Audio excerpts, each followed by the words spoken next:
பிரியமானவர்களே, இயேசு கிறிஸ்துவின் நாமத்தில் உங்கள் எல்லாருக்கும் என்னுடைய அன்பின் வாழ்த்துக்கள். எப்படி இருக்கிறீங்க? நல்லா இருக்கீங்களா? இந்த ஜெபிக்கலாம் நிகழ்ச்சியில் உங்களை பார்க்கறது எனக்கு ரொம்ப சந்தோஷம். உங்களுக்கு சந்தோஷமா? உங்களுக்கு சந்தோஷம் தானே? போகிற இடம்லாம் சொல்கிறாங்க, ஜெபிக்கலாம் நிகழ்ச்சியை நாங்கள் குடும்பமாக உட்கார்ந்து பார்த்து ஜெபம் செய்கிறோம் என்பதாக. பல பாஸ்டர்மார்கள் ரொம்ப சந்தோஷமாக சொல்கிறாங்க. நாங்கள் எங்கள் விசுவாசிகளை எல்லாம் பார்க்க சொல்லி எல்லாரும் இந்த நிகழ்ச்சியில் ஜெபத்தோடு பங்கு பெற்று ஜெபிக்கிறாங்க. அப்படி சொல்லுகிற நிறைய பாஸ்டர்மார்களை சமீப நாட்களிலே நான் சந்தித்தேன். எனக்கு ஒரு பெரிய சந்தோஷம் அது. அதோடு இந்த நிகழ்ச்சி பல மொழிகளில் மொழிபெயர்ப்பு செய்யப்படுதில்லை. ஆங்கிலத்தில், ஹிந்தியில், தெலுங்கில், கன்னட மொழியில், ஹிந்தியிலெல்லாம். இப்போ நான் தெலுங்கானா மாநிலத்திற்கு ஊழியத்துக்கு போயிருந்தேன். பாஸ்டர்ஸ்களுக்காக ஒரு எழுப்புதல் ஜெபம். 1000க்கும் அதிகமான பாஸ்டர்மார்கள் தெலுங்கானா, ஆந்திரா, அங்கேருந்தெல்லாம் மகாராஷ்டிரா எல்லா இடத்திலும் பரவ ஆரம்பித்து விட்டது. எல்லாருக்குள்ள இந்த ஜெபிக்கணுன்ற எழுப்புதலுக்காக ஜெபிக்கிற எண்ணத்தை கர்த்தர் உண்டாக்கிட்டார். சரி, இப்போது நாம் தொடர்ச்சியாக தியானித்து கொண்டு வருகிற காரியம், தேவனுடைய சிநேகிதன், இயேசு கிறிஸ்துவுடைய சிநேகிதனாய் இருப்பது எப்படி? இயேசுவை தன் சீஷர்களை பார்த்து, இனி நான் உங்களை சீஷர்கள் என்று சொல்லாதபடி சிநேகிதன் என்பேன்.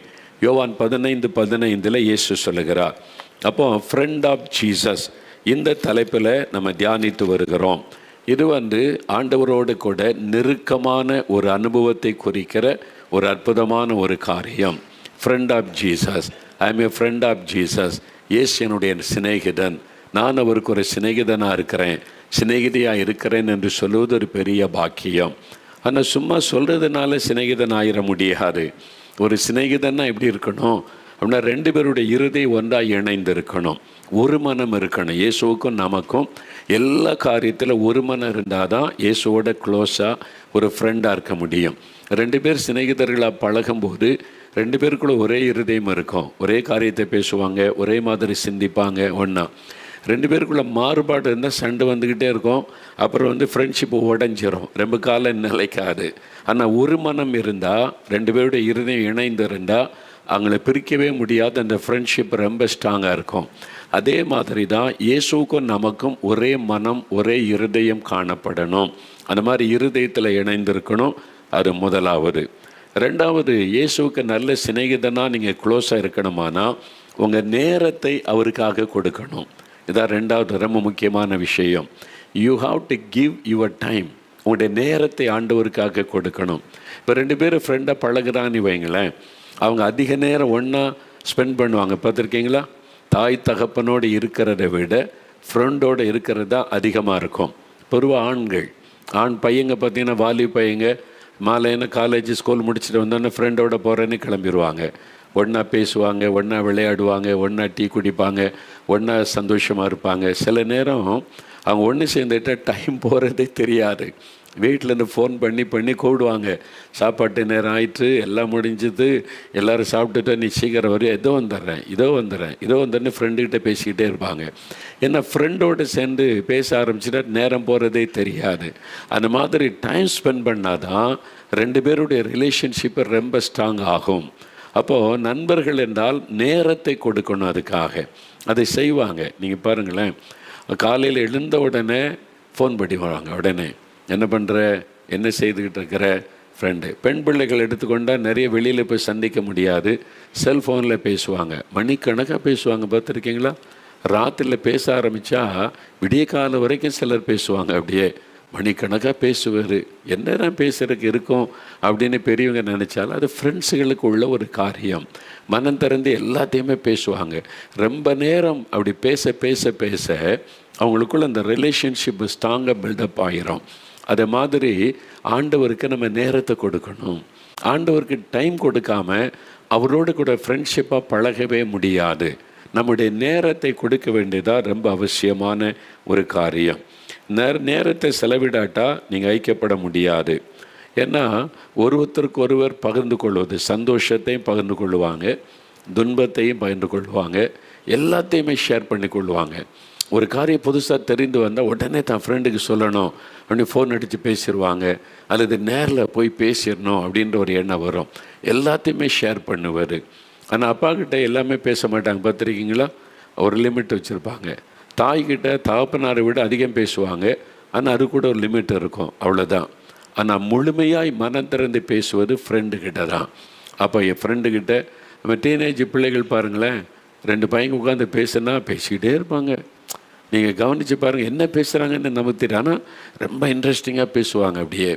அது மாதிரி 2 பேர் ஒன்று சேர்ந்து, அது மாதிரி பிள்ளைகள் பாருங்கள், 2 இளம் பிள்ளைகள் சேர்ந்தால் அப்படி உட்காந்து பேசுனா பேசிக்கிட்டே இருப்பாங்க. அப்படி அவங்களுக்குள்ள எல்லாத்தையுமே ஷேர் பண்ணி கொள்ளுவாங்க. அதே மாதிரி ஆண்டவரோட, இயேசு என்னுடைய ஃப்ரெண்டுன்னா நான் அவருக்கு டைம் கொடுத்தா தான் அவரோட ஐக்கியப்பட முடியும். உங்கள் நேரத்தை நீங்கள் ஆண்டவருக்காக கொடுக்கணும். கொடுக்குறீங்களான்னு யோசித்து பாருங்கள்.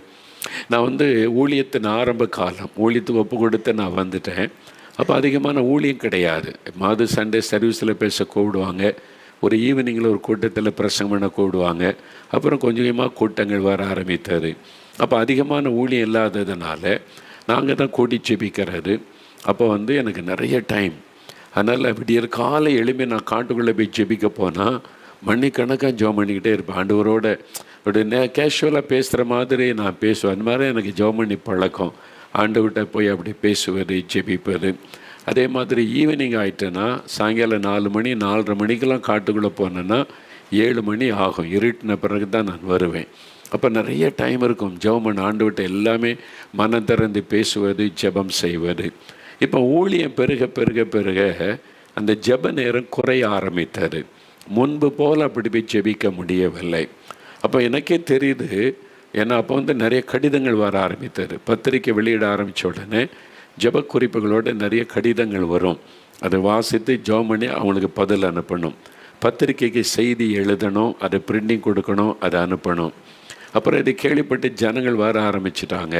அப்போ நாங்கள் ஒரு தோட்டத்தில், ஒரு வீட்டில், தோட்டத்தில் தான் திறப்பின் வாசல் ஜெபம் நடக்கும்.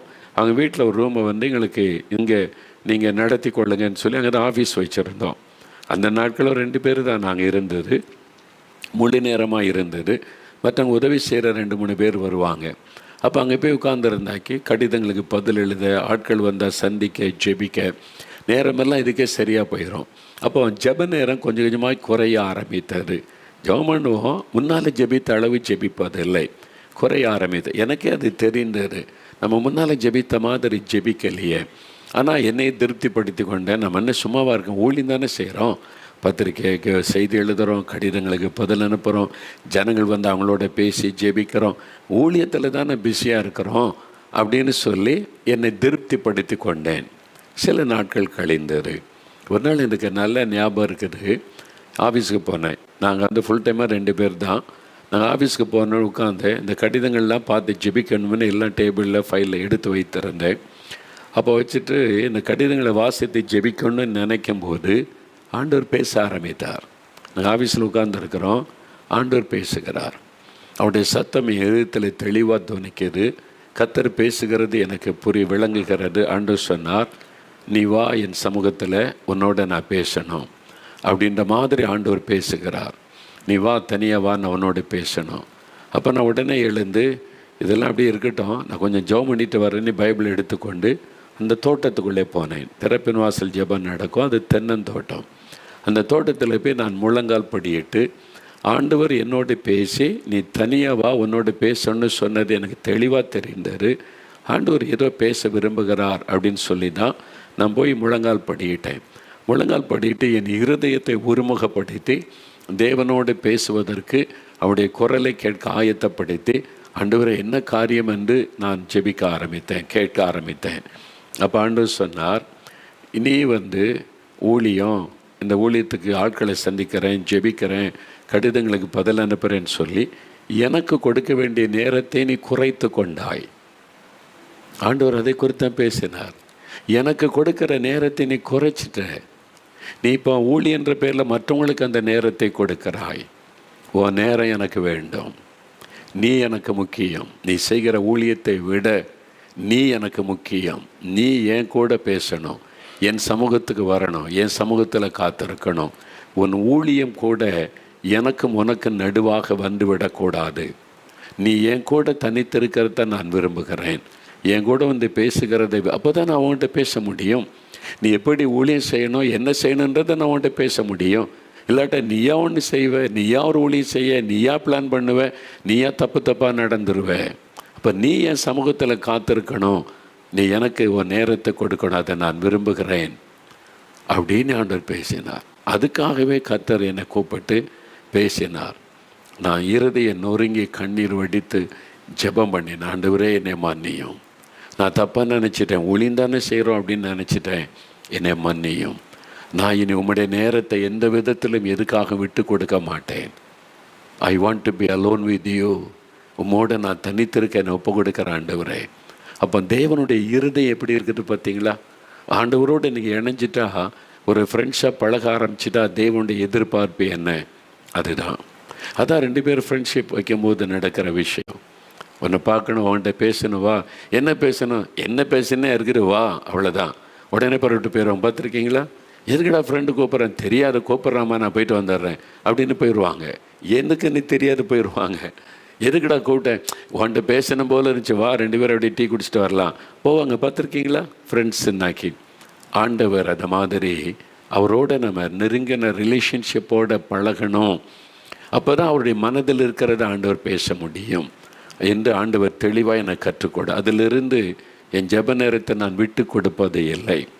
யார் ஜெபிக்கணும், இல்லை நான் ஜெபிக்கணும், ஆண்டோடைய சமூகத்தில் காத்திருக்கணும் முடியாது அப்படின்னு சொல்லக்கூடிய அளவிற்கு கர்த்தருடைய சமூகத்தில் நான் ஜாக்கிரதையாக இருக்க ஆரம்பித்தேன்.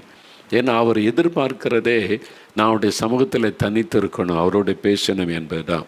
அப்போ தான் பாருங்கள், தேவனுடைய இருதயத்தில் இருக்கிறதை நம்ம விளங்கி கொள்ள முடியும், அறிந்து கொள்ள முடியும். ஏன்னா அவ்வளோ ஃப்ரெண்ட்ஷிப்புன்னா ஒரு சைடு அல்ல. இன்றைக்கி நிறைய பேர் போய் நம்முடைய பாரத்தை எல்லாம் ஆண்டவர் மேலே வச்சிடறோம். ஆண்டவரை இது பிரச்சனை, அது பிரச்சனை, இது பயமாக இருக்குது, இது கலக்கமாக இருக்குது, இந்த காரியத்தில் அது தேவை, இது தேவை, எல்லாத்தையும் சொல்லி முடிச்சிடுறோம். அப்புறம் ஜெபம் முடிச்சுன்னு எழுப்பி வந்துடுறோம். ஆண்டவருடைய உள்ளத்தில் ஏதாவது பாரம் இருக்குதான்னு கேட்குறோமா? கேட்டால் தான் அவர் மனசிறந்து பேசுவார். நான் ஆண்டவர்கிட்ட ஒன்றுமே இல்லையே, நம்ம பாரத்தை அவர் மேலே வச்சிடறோம். அவருக்குள்ள ஒரு பாரம் இருக்குன்னு தெரியுமா? ஏசாயா 53 he was a man of sorrow, அவர் துக்கம் நிறைந்தவராக இருந்தார் என்பதாக வேதம் குறிப்பிடுகிறாரு. ஏசு இந்த உலகத்தில் உலாவின நாட்களுக்குள்ள ஜனங்கள் மேலே ஒரு துக்கம், ஒரு பாரம் அழுத்தி கொண்டே இருந்தார். அவருக்குள்ள ஒரு துக்கம் இருந்தார். கெத்செமனே தோட்டத்தில் சிலுவையில் மரிப்பதற்கு முன்னால் அவரை கசக்கி பொழிந்த ஒரு பிரச்சனை காரியம் இருந்தது. அதை சீஷரோட ஷேர் பண்ண விரும்பி தான் தனியாக கூட்டி கொண்டு போகிறார்.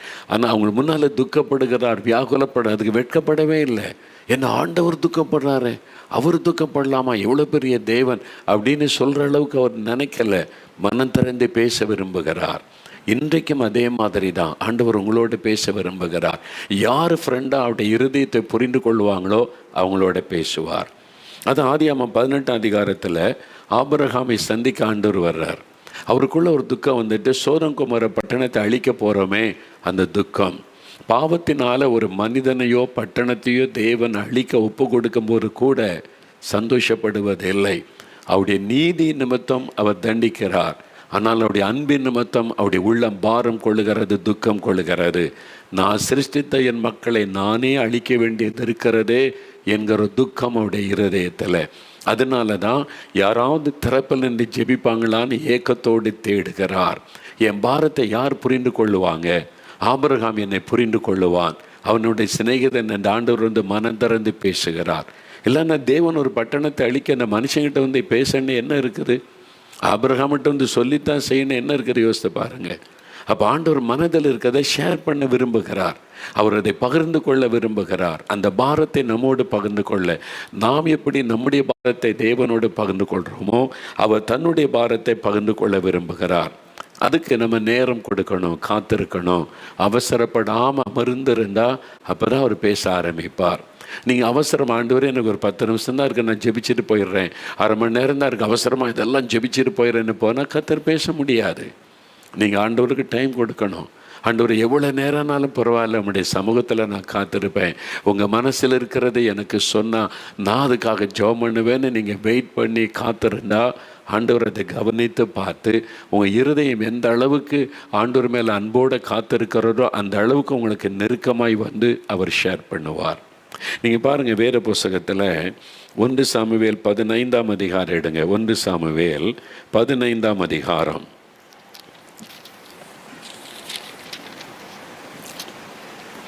1 சாமுவேல் 15ஆம் அதிகாரம் 10-11 வசனம் பாருங்கள். வேத புஸ்தகத்தில் 359வது பக்கம் எடுத்துட்டிங்களா? பழைய ஏற்பாட்டில் 359வது பக்கம் 1 சாமுவேல் 15:10-11 வசனம் பாருங்களேன். அப்பொழுது கர்த்தருடைய வார்த்தை சாமுவேலுக்கு உண்டாகி அவர் சொன்னது, நான் சவுலை ராஜாவாக்கினது எனக்கு மனஸ்தாபமாயிருக்கிறது. அவன் என்னை விட்டு திரும்பி என் வார்த்தைகளை நிறைவேற்றாமற் போனான் என்றார். அப்பொழுது சாமுவேல் மனம் நொந்து முழுவதும் கர்த்தரை நோக்கி கூப்பிட்டான். நல்லா பாருங்க, ஆண்டவர் இறங்கி வந்து சாமுவேல்கிட்ட பேசுகிறார். சாமுவேலே, என் உள்ளத்தில் ஒரு பாரம் இருக்குதுப்பா, என்னை துக்கப்படுத்துது. I want to share that burden to you. என் பாரத்தை உன்னோடு பகிர்ந்து கொள்ள வந்திருக்கிறேன். சாமுவேல் ஆண்டவருடைய முகத்தை பார்க்கிறார். ஆண்டவர் என்ன சொல்கிறாரு? நான் சவுலை ராஜாவாக்கினது எனக்கு மனஸ்தாபமாக என் உள்ளத்தில் ஒரு வருத்தம் இருக்குது, ஒரு வேதனை இருக்குது. இந்த சவுலை நான் தான் ராஜாவாக்கினேன், நான் தான் அபிஷேகம் பண்ணினேன். அவனை ராஜாவாக்கினது எனக்கு மனஸ்தாபமாக இருக்கிறது. ஏன்னா அவன் என்னை விட்டு திரும்பி என் வார்த்தைகளை அவன் நிறைவேற்றலை. அவன் விருப்பப்படி என்ன செய்கிறான், அவன் இஷ்டப்படி நடக்கிறான். என் விருப்பத்தை அவன் நிறைவேற்றலை, எனக்கு ரொம்ப துக்கமாக இருக்குன்னு சொல்லிட்டு கர்த்தர் போயிட்டார். இதை சொல்கிறதுக்கு எவ்வளோ நேரம் ஆயிருக்கும்? 1 நிமிஷம், அவ்வளோதான். ஆண்டவர் வந்து ஒரே ஒரு நிமிஷத்தில் தன் இருதயத்தின் பாரத்தை சாமுவேல்கிட்ட சொல்லிட்டார். இப்போ சாமுவேலுக்குள்ள என்ன நடக்குது பாருங்கள். அப்பொழுது சாமுவேல் மனம் நொந்து, என் ஆண்டவருடைய உள்ளம் துக்கப்பட்டுட்டு ஆண்டவர் மனம் நொந்துட்டார். அவருக்குள்ள ஒரு மனஸ்தாப வேதனை வந்துவிட்டு அந்த பாரம் சாமுவேலுக்குள்ளே வருகிறாரு. இப்போ அவர் மனம் நொந்து இரவு முழுவதும் கர்த்தரை நோக்கி ஜெபிக்கிறார். இரவு முழுவதும் he cried out to the Lord. ஆண்டவருடைய கதறுகிறார், அழுகிறார், புலம்புகிறார். Whole night. ஆண்டவர் வந்து பேசினது ஒரே ஒரு நிமிஷம், ஒரு வார்த்தை. அது அவருக்குள்ளே பாதிப்பை உண்டாக்கி ராத்திரி முழுதும் அவர் கதறி கொண்டிருக்கிறார். ஐயோ, என் ஆண்டவருடைய உள்ளம் துக்கப்பட்டு போச்சிரே, துக்கப்பட்டு போச்சிரே, என் ஆண்டவர் நான் துக்கப்பட்டு விட்டேன் என்று சொல்லுகிறாரே, அது அவரை பாதித்தது. அதான் ஃப்ரெண்ட்ஷிப். இப்போ சாமுவேல்கிட்ட ஆண்டவர் தான் வந்து பேசுகிறாரு. கர்த்தரே வந்து அவருக்குள்ள துக்கம் அதை ஷேர் பண்ணணும் ஆண்டவர் வருகிறார். இந்த சாமுவேலை கண்டுபிடிச்சதே நீங்கள் பாருங்கள், அவர் சிறுவனாக இருக்கும்போதே என்ன நடக்குது. 1 சாமுவேலின் புஸ்தகம் 3ஆம் அதிகாரத்தில் நீங்கள் பார்க்கும்போது வீட்டில் வாசித்து பாருங்கள். இன்றைக்கி அங்கே சாமுவேல் சின்ன பையனாக இருக்கான். கிட்டத்தட்ட 7 வயசு இருக்குன்னு சொல்கிறாங்க. 7 வயசுன்னா சின்ன பையன் தானே. ஏலிகிட்ட வந்து அன்னாள் விட்டுட்டு போயிட்டாங்க. அப்போ ஏலி தான் ஆசாரியன், தீர்க்கதரிசி. அங்கே ஆலயத்தில் இப்போ காரியத்தில் ஹெல்ப்பாக சாமுவேல்னு சின்ன பையன், 7 வயசு பையன் இருக்கிறான். அவன் ஏலி தாத்தானே அவனுக்கு எல்லாம் ஹெல்ப் பண்ணுவான். இப்போ ராத்திரியில் படுத்து கொள்ளும்போது வசனம் சொல்லு, கர்த்தர் வந்து நின்று. 10ஆம் வசனம் பாருங்கள். 1 சாமுவேல் 3ஆம் அதிகாரம் 10ஆம் வசனம் பாருங்கள். 343 வசனம் பக்கத்தில் கர்த்தர் வந்து நின்று. ஆண்டவர் வந்து நின்று சாமுவேலே சாமுவேலேன்னு கூப்பிட்டாராம். கர்த்தர் கூப்பிடுகிறார் பாருங்கள். சாமுவேலை கர்த்தர் கூப்பிட்டார். முதல் முறை, 2வது முறை, 3வது முறை. அவருக்கு தெரியல, சின்ன பையன் தானே, 7 வயசு பையன். ஏலிகிட்ட ஓடுறான். என்ன பேர் சொல்லி எங்கள் தாத்தா தானே கூப்பிடுவாங்க அப்படின்னு ஓடுகிறான். நீ என்னை கூப்பிட்டீங்களா? இல்லை, நீ போய் படுத்துக்க. 3 முறை பேசியது. அப்போ தான் ஏலிக்கு தெரிஞ்சது கர்த்தர் கூப்பிடுகிறார், அவனோடு ஏதோ பேச போகிறான்னு சொல்லி. நீ இனிமே வந்து கூப்பிட்டா கர்த்தாவே சொல்லும், அடியேன் கேட்கிறேன். ஒரு சின்ன ஜெபம் சொல்லி கொடுத்தார். இப்போ சொல்லுகிறாரு, கர்த்தர் வந்து நின்று. யோசித்து பாருங்கள், வானத்தை பூமி உண்டாக்கின தேவன் அவர் இறங்கி வந்து அந்த தேவாலயத்தில் படுத்து தூங்கி கொண்டிருக்கிற 7 வயசு சின்ன பையனுக்கு பக்கத்தில் வந்து நின்று சாமுவேலே சாமுவேலேன்னு கூப்பிட்டார். உடனே அவன் எழுந்து கர்த்தாவே சொல்லும், அடியேன் கேட்கிறேன். ஒரு சின்ன பையன், 7 வயசு பையன் ஆண்டவர்கிட்ட நீங்கள் சொல்லுங்கள் ஆண்டவரே அப்படின்னு கேட்குறான். கர்த்தர் வந்து நின்று. வசனத்தை நல்லா கவனிங்க. அவர் பரலோகத்திலேருந்து பேசி கொண்டிருக்கல, அவர் இறங்கி வந்து பக்கத்தில் நின்று சாமுவேலேன்னு கூப்பிடுகிறார். அப்படி என்னது அந்த சின்ன பையன்கிட்ட பேசுவதற்கு ஆண்டவர் வந்து என்ன பேசுகிறது நீங்கள் வாசித்து பார்த்தீங்கன்னா, ஆண்டவர் சொல்லுகிறார், நான் ஏலியின் குடும்பத்திற்கு விரோதமாய் சொன்ன யாவையும் அவன் மேல் அந்நாளிலே வரப்பண்ணுவேன். அதை தொடங்கவும் அதை முடிக்கவும் போகிறேன். அது சொல்ல, நான் இஸ்ரவேலிலே ஒரு காரியத்தை செய்வேன். நான் தேசத்தில் ஒரு காரியம் செய்ய போகிறேன் சாமுவேலே, அதை கேட்கிற ஒவ்வொருவருடைய 2 காதுகளிலும் அது தொனித்து கொண்டிருக்கும்.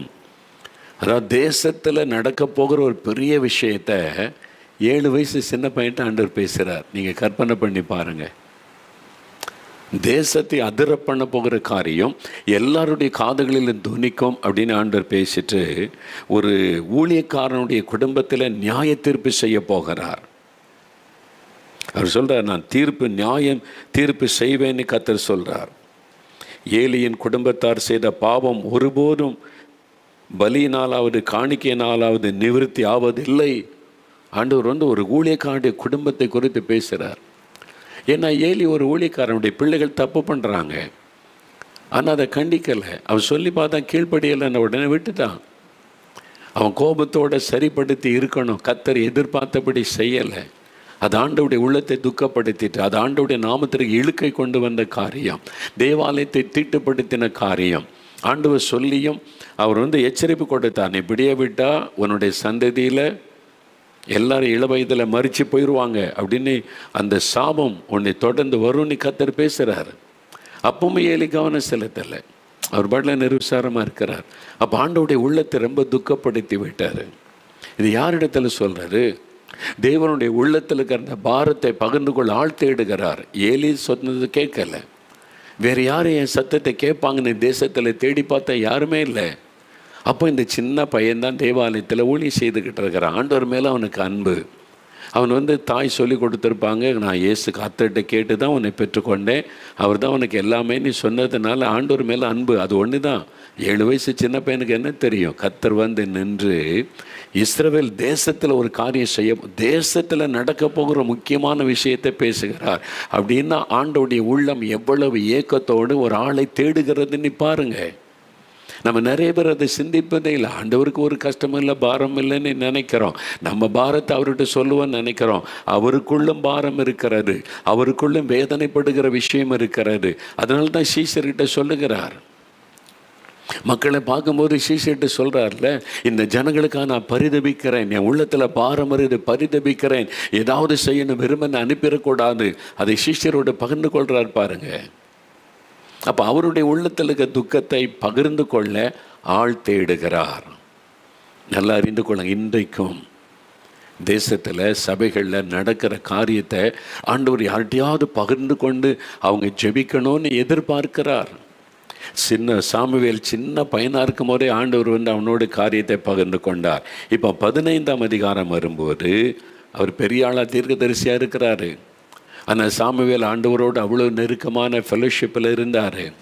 அதனால் ஆண்டவர் அவருடைய உள்ளத்தை துக்கப்படுத்தின ஒரு விஷயத்தை சொல்கிற, சவுலை ராஜாவாக்கினது எனக்கு மனஸ்தாபமாக இருக்கிறது. சாமுவேல் உடனே ஆண்டவர் அவனை கொண்டு போடுங்க, அழிச்சு போடுங்க, வேற ஆளை தான் நீங்கள் தெரிந்து கொள்ளாமல் இவன் இருக்குன்னு சொல்லலை. ஆண்டவருடைய உள்ளம் துக்கப்பட்டு விட்டதே, அதான் அவர் மனசை பாதித்தார். ராத்திரி முழுதும் அழுகிறார், கதறுகிறார். இப்போது ஆண்டவர் அந்த சாமுவேல் ஜெபித்து கொண்டே இருக்கிறார்.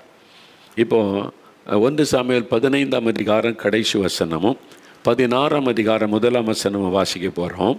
அது 360வது பக்கம் பழைய ஏற்பாட்டில் பாருங்கள். சாமுவேல் மரணமடையும் நாள் மட்டும், சவுல் மரணமடையும் நாள் மட்டும் சாமுவேல் அப்புறம் அவனை கண்டு பேசவும் இல்லை. இஸ்ரவேலின் மேல் சவுலை ராஜாவாக்கினதற்காக கர்த்தர் மனஸ்தாபப்பட்டதின் நிமித்தம் சாமுவேல் சவுலுக்காக துக்கித்து கொண்டிருந்தான். ஆண்டவரை துக்கப்படுத்திட்டானே நீ, அந்த பாதிப்பு அவனுக்குள்ள. ஏன்னா அவர் என் சிநேகிதனாக ஆண்டவர் நெருக்கமாக இருந்ததுனால ஆண்டவருடைய உள்ள பாதிச்சிட்டதே, அந்த துக்கம் அவருக்குள்ளே பாருங்க. அவன் துக்கித்து கொண்டான். கர்த்தர் சாமுவேலை நோக்கி, இஸ்ரவேலின் மேல் ராஜாவாய் இராதபடிக்கு நான் புறக்கணித்து தள்ளின சவுலுக்காக நீ எந்த மட்டும் துக்கித்து கொண்டிருப்பாய்? ஆண்டவர் சொல்கிறான், நீ எவ்வளோ நாள் துக்கித்துக்கிட்டு இருப்ப? நான் தான் அவனை புறம்பே தள்ளிட்டேன், எழும்பு அப்படின்னு சொல்லக்கூடிய அளவுக்கு அவர்களை பாதிப்புன்னா, அந்த அளவு அவர் ஆண்டவரை நேசித்தார். அந்த அளவுக்கு ஆண்டவரோடு அவர் ஒன்றித்திருந்தார். அதனால் தேவனுடைய துக்கம் இவருக்குள்ளே பாதிப்பை உண்டாக்கினார். 2 பேர் சிநேகிதராக இருந்தால் அப்படி தான் நடக்கும். துக்கமாக இருந்தால், சோகமாக இருந்தால், ஏன்டா துக்கமாக இருக்க, அதுவும் கண்ணில் கண்ணீர் வர மாதிரி ஒரு செய்தி சொல்லிட்டானுங்க ஃப்ரெண்டு, அவ்வளோதான். யார் உன்னை இப்படி பண்ணது? யார் மூலமா என்ன நடந்துச்சு உனக்கு? அதை கேட்டு சரிப்படுத்த வரைக்கும் இவருக்கு நிம்மதியாக இருக்கார். அதான் ரியல் ஃப்ரெண்ட்ஷிப். ஒருவருக்கொருவர். அதே மாதிரி இந்த நண்பன் பாதிக்கப்பட்டு அவனுடைய உள்ளம் பாதிக்கப்படும். நம்ம இப்போ ஒன் சைடு தான். நம்ம போய் நம்ம பாரத்தெல்லாம் ஆண்டவர்கிட்ட வச்சிடறோம், எல்லாத்தையும் கொட்டுறோம், சொல்லிடுறோம். அதுக்கு ஒரு வசனத்தை சொல்லி பாதத்தில் வச்சுட்டோம், அவ்வளோதான் ஆண்டவரே நான் நிம்மதியாக போகிறேன்னு. தேவனுடைய உள்ளத்தில் இருக்கிற பாரத்தை நம்ம புரிந்து கொள்கிறோமா? இங்கே தான் நம்ம அந்த ஊழியர்களானாலும் சரி, தெய்வ பிள்ளைகளானாலும் சரி, ஒன் சைடு. அதர் சைடு ஆண்டவருடைய உள்ளத்தில் இருக்கிற பாரத்தை நம்ம புரிந்து கொள்வதே இல்லை, விளங்கி கொள்வதே இல்லை. அவருக்கு ஒரு பாரம் இருக்குன்னு கூட நம்ம நினைப்பது இல்லை.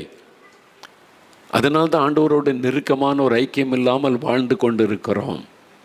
அப்போ தேவனோடு கூட ஒரு நெருக்கமான ஒரு ஃபெலோஷிப் வருவதற்கு பாருங்கள், சவுல் இந்த பின்வாங்கி போன உடனே சாமுவேல்கிட்ட வந்து கர்த்தர் தன் பாரத்தை சொல்லுகிறார். ஏலியின் குடும்பத்துக்கு சொல்லி பார்த்துட்டேன், கேட்கல. தேசத்தில் ஒரு காரியம் நான் செய்ய போகிறேன், யார்கிட்ட சொல்கிறது? சின்ன பையன்கிட்ட வந்து பேசுகிறார். அப்போ ஆண்டவருடைய உள்ளம் எவ்வளவாய் ஒரு சிநேகிதனை தேடுகிறதுன்னு யோசிங்க. ஆண்டவர் தேடுகிறார், யார்கிட்ட இது சொல்கிறது என்று சொல்லி. நீங்கள் ஃப்ரெண்டாக இருக்க ஒப்பு கொடுத்துட்டீங்க, உங்கள் கூட ஆண்டவர் ரொம்ப க்ளோஸ் ஆகிடுவார். அப்போ அதுக்கு நீங்கள் நேரம் கொடுத்தாதான் ஆண்டவர் உங்களோடு கூட நெருக்கமாக இருக்க முடியும். டைமை கொடுக்கணும், நேரத்தை நீங்கள் கொடுக்கணும். அதான் ரொம்ப முக்கியம், உங்கள் டைம். நாங்கள் அநேக வருஷத்துக்கு முன்னால் மத்திய பிரதேசத்தில் போபால் அப்படின்னு ஒரு பட்டணம் இருக்குல்ல, அதாவது விசவாயினால் நிறைய பேர் மறிச்சாங்களே அந்த பட்டணம். டெல்லிக்கு ஊழித்து போகும்போது ஆந்த வேலை அங்கே ஒரு 3 நாள் கூட்டம். ஒரு பாஸ்டர் ஒழுங்கு செய்திருந்தாங்க. நாங்கள் ஃபேமிலி, அப்பா பிரதர் ஃபேமிலி, ஜார்ஜ் பிரதர் இருந்தாங்க அவங்க ஃபேமிலி, நானும் என் மனைவி, நாங்கள் ஒரு 3 குடும்பத்தார் எல்லாம் சேர்ந்து அந்த ஊழியத்துக்கு போனோம்.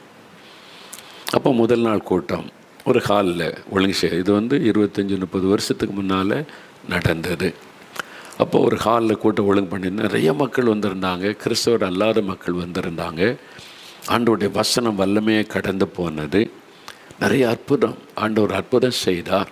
சாட்சியெல்லாம் மக்கள் வந்து சொன்னாங்க, நமக்கு பெரிய சந்தோஷம், ஆண்டவர் உள்ள மக்களை கொண்டு வந்தார், ஆத்மாக்களை தொட்டார், இவங்கள அற்புதம் செய்தார், சாட்சியெல்லாம் எழுப்பி நிறுத்தினார்னு உள்ளத்தில் சந்தோஷம். கூட்டம் முடிஞ்சு நாங்கள் தங்குகிற இடத்துக்கு திரும்புகிறோம். இரவு உணவு சாப்பிட்டு விட்டு நாங்கள் ஒரு பெரிய வீடு, 4-5 ரூம் இருக்கிற வீட்டில் நாங்கள் தங்கியிருக்கிறோம். கூட்டிகிட்டு வர்றாங்க. நாங்கள் அந்த ட்ராவலில் வந்து கொண்டிருக்கும் போதே இவ்வளோ ஜனங்கள் வந்தாங்க. இவ்வளோ அந்த சந்தோஷத்தை பகிர்ந்து கொண்ட போது அந்த கூட்டத்தை ஒழுங்கு பண்ண பாஸ்டர், சபை பாஸ்டர் சொன்னார், பிரதர், இந்த பட்டணத்தில் நிறைய ஊழியர்கள் வர்றாங்க, அந்த கூட்டம் நடந்தால் நிறைய ஜனங்க வர்றாங்க, நிறைய அற்புதம் நடக்குது, சாட்சியெல்லாம் சொல்கிறாங்க, அப்புறம் வரமாட்டாங்க, போயிடுவாங்க, சர்ச்சுக்கு வரமாட்டாங்க, அவ்வளோதான், போயிடுவாங்க. மறுபடியும் 1 வருஷம் கழித்து 2 வருஷம் கழித்து ஒரு ஊழியக்காரர் வந்து விளம்பரம் பண்ணால் எல்லாம் வந்துடுவாங்க, ஏசு அற்புதம் செய்கிறாருன்னு வந்துடுவாங்க, அற்புதத்தையும் பெற்றுக்கொள்கிறாங்க, அந்த நேரத்தில் சாட்சி சொல்லுவாங்க, போயிடுவாங்க. அதனால் சபைக்குள்ளே வருவதில்லை, சபை வளருவதில்லை, அப்படியே இருக்குது. ஆனால் கூட்டம் வருது, செய்தி கேட்குறாங்க, அற்புதம் நடக்குது, சாட்சியெல்லாம் சொல்கிறாங்க, போயிடுறாங்க. இது எனக்குள்ள அவர் அந்த பாஸ்டர் வேதனையோடு சொன்ன உடனே எனக்குள்ள ஒரு பெரிய கொஸ்டின், ஒய் லார்ட், ஏன் ஆண்டவரே? முக்கியம் ஆத்மா ரட்சிக்கப்பட்டு சபைக்குள்ளே வந்து கர்த்தருக்குள்ளே வளரணும், அப்போ தான் வருகையில் காணப்பட முடியும். வெறுமன அற்புதத்தை பெற்று விட்டு போய்விட்டால் என்ன பிரயோஜனம்? அற்புதத்தை பெறவங்க பரலோகத்துக்கு வர முடியாது. ரட்சிக்கப்பட்டு சபையில் வந்து பக்தியில் வளரணும், கர்த்தருக்குள்ளே ஊன்ற கட்டப்படணும், அப்போ தானே பரலோகத்துக்கு வர முடியும். அப்போ இது ஊழியம் வந்து வெற்றி கிடையாது, அது ஒரு தோல்வியாக தெரிகிறது. ஏன் எனக்குள்ள இவ்வளோ ஜனங்க வர்றாங்க, அற்புதம் நடக்குது, கர்த்தர் மகிமையான காரியம் செய்கிறார், பிறகு ஏன் சபை வளரல, ஆத்துமாக்கள் நிற்க மாட்டேங்கிறாங்க அப்படின்ற ஒரு கேள்வி எனக்குள்ள இந்த கொஸ்டின் எழுப்பினார். சாப்பிடும்போதெல்லாம் மனசில் அப்படி சிந்திச்சுக்கிட்டே இருக்கேன். மனசில் காரியம் உள்ளத்தில் எழுப்புனா நான் என்ன செய்தாலும் உள்ளத்தில் இந்த கேள்வி வந்துக்கிட்டே இருக்கும், ஏன் ஆண்டவரே அப்படின்னு சொல்லி. அப்படி மனசில் நினச்சேன். அப்புறம் நாங்கள் உணவெல்லாம் இரவு உணவு சாப்பிட்டுட்டு படுத்துட்டோம். அப்போ நான் நினைக்கிறேன் விடிய காலம் ஒரு 2 மணி இருக்கும். பொதுவாக அந்த அதிகாலை நேரம், நல்லா தூங்கி கொண்டிருக்கிற நேரம், ஆண்டவர் வந்து எழுப்பினார். எனக்கு நான் சொல்லியிருக்கிற ஏற்கனவே, நான் இருந்து தூங்கினா அவ்வளோதான், தூக்கத்துக்கு எந்த டிஸ்டர்பன்ஸ் எனக்கு இருக்காது. நான் 4 மணிக்கு எழும்புன்னு ஒரு ஜெபம் பண்ணிட்டு படுத்தா 4 மணிக்கு தான் விழிப்பு வரும். நான் 5 மணிக்கு எழும்பின ஆண்டவரேன்னு ஜெபிச்சுட்டு படுத்தேன்னு 5 மணிக்கே தான் விழிப்பு வரும். அந்த மாதிரி சில சமயம் வித்தியாசமாக 2 மணி 3 மணிக்கு விழிப்பு வரும். அது கர்த்தராக என்னை எழுப்புகிறதுன்னு எனக்கு நல்லா தெரியும். அது தெரிஞ்சிட்டா உடனே நான் ஜெபத்தில் கவனம் செலுத்திடுவேன். அது மாதிரி 2 மணிக்கு விடியற் காலையில் ஆண்டவர் வந்து எழுப்பின உடனே டக்குன்னு விழித்து கொண்டேன். என் ஆவியில் தெரியுது ஆண்டவர் என்னை சந்திக்க விரும்புகிறார் என்று.